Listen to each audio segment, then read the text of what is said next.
Well, hey, everybody, thank you for being with me today. It's the middle of the week. Hope yours is off to a great start. But I hope you're also already praying for God to move in a powerful way this Sunday at First Baptist and praying about who He wants you to invite to church with you this Sunday as well.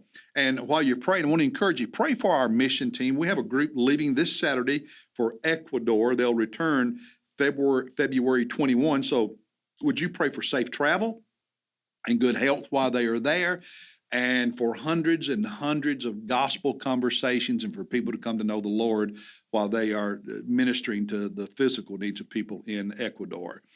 Today, for our devotion, we are in chapter 23 in the book of Genesis as we continue making our way through this first book of the Bible. And to me, there's something very human about this chapter.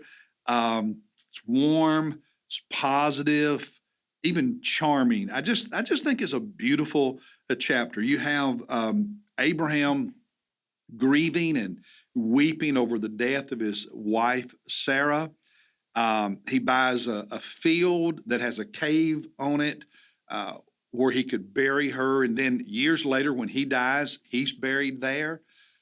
Their son, Isaac, and his future wife, Rebekah, end up being buried in that same place, that same cave. And then Abraham and Sarah's grandson, Jacob, and his first wife, Leah, are also buried in that cave. Today, it's a shrine on the West Bank, operated by Muslims, but there's a Muslim entrance and a Jewish entrance. So that shrine built over the cave. You can't go into the cave, but there's a shrine there to it. But this is just, I don't know, this chapter, I just find it beautiful. But now, what speaks to me, and spoke to me this time, is the fact that this piece of land, this field and the cave on it, it's the only property Abraham, the patriarch, the father of the Jewish people, this is the only piece of property in the promised land Abraham ever owned. Now think about that. God had promised to Abraham's descendants they would possess the promised land. Abraham only owned this one piece of it. He was a sojourner, a stranger during his life in the promised land. Look at verses 3 and 4. Then Abraham rose from before his dead. This is after he's gone into the tent and grieved the passing of Sarah. And so he gets up and he goes and speaks to the sons of Heth, the local indigenous people there. And in verse 4 says, I am a stranger and a sojourner among you. Give me a burial site among you that I may bury my dead out of my sight. And he wasn't asking for them to donate it, but to sell. And he ended up purchasing this lot. But Abraham, a sojourner or stranger. And the contrast between his descendants possessing, owning the promised land, and Abraham just owning this one small parcel. You think into the future about the empires, the kingdom of King David, the wealth and the expansive land acquisition of King Solomon. Abraham never had anything like that. Now, God blessed Abraham. He became wealthy and respected. But he never had anything close to resembling the kingdom of David or the kingdom of Solomon. I mean, my little fingernail here compared to my whole body and more. Abraham to what David and Solomon and the kingdom of Israel would have in the future. And yet, without Abraham, the kingdoms of David and Solomon would never have existed, would not have been possible. And the takeaway for me, the spiritual lesson, is that my faithfulness and obedience, your faithfulness and obedience, our faithfulness to the Lord, our obedience to the Lord during our lifetime is the right thing to do, the wise thing to do, the good thing to do. And when we are faithful and obedient in our lifetime, the Lord blesses us in incredible ways. He blessed Abraham. He blesses us. He's blessed me. But our faithfulness today in our lifetime doing what God has called us to do lays the foundation, if you will, for what some who come after us can do, can be. It's not a guarantee because they can build on it, but sadly, they can tear it down and destroy it, mismanage it. But I have no control over the faithfulness and obedience of those who come after me. I only control my own faithfulness and my own obedience, and God blesses that and honors that in my lifetime.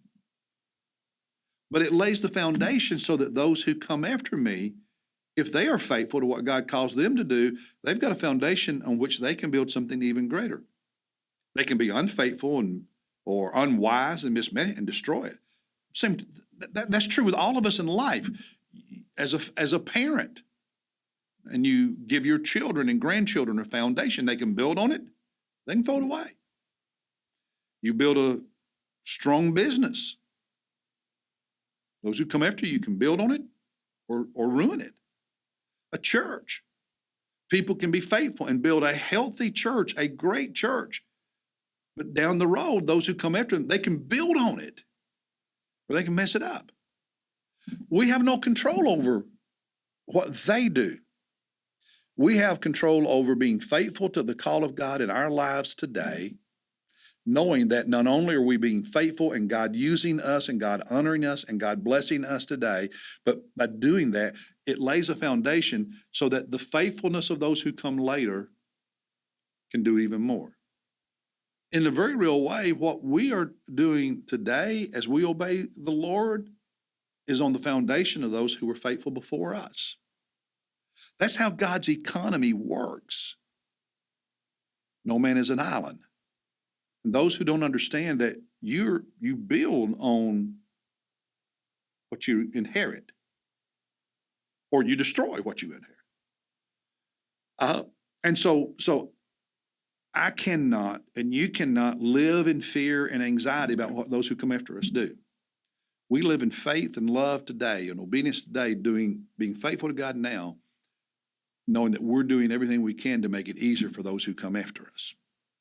That's, to me, part of the beauty. Now, I love this chapter, Abraham's grief, buying a cemetery because he wanted to take care of his deceased wife and his family, and the relationships, the positive, healthy relationships, the respect between Abraham and these local indigenous community leaders, you could say, and the positive, healthy negotiations. All of this, just so much there that we could emulate and be blessed because we do.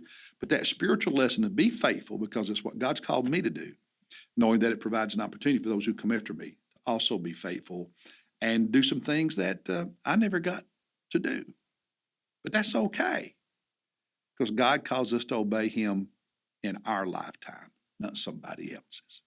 And for me personally, that's the takeaway and the encouragement in this chapter.